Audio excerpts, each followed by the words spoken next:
Magsugod na karong Lunes ang confirmation of charges ni former President Rodrigo Duterte dito sa International Criminal Court sa the Netherlands. Unsa bagyud ang angay natong paabuton? Mubalita kanato si Ian Melesio.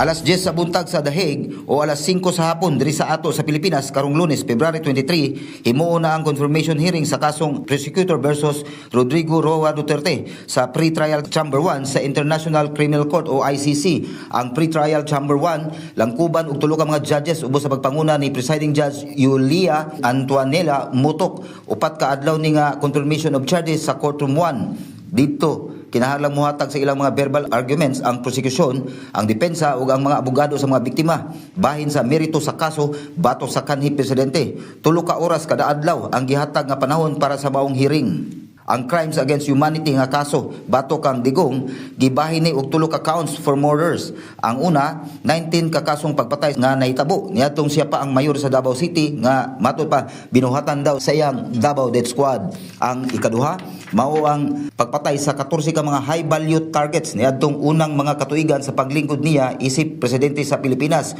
O ang ikatulo, 45 ka mga murders ug attempted murders sa mga Oplan Tukhang o local drug raids sugod niadtong tuig 2016 hantod sa 2018. Giklaro po sa ICC nga dili pa ni siya trial. Klarohon pa lang kung ang tanang mga gipasagil doon na ba'y mga basihan, ebidensya o batok sa akusado. Kung naay makumpirmar, ayha pa kiniibalhin sa trial chamber. Kaning pre-trial, adto pamanunta ni gibuhat last September 23, 2025 pero gipospon tungod sa request sa depensa tungod sa kahimtang sa panglawas ni Duterte. Sa miaging bulan, January 26, 2026, human sa medical studies kang Duterte, rule sa pre-trial chamber 1 nga fit to stand trial ang former president.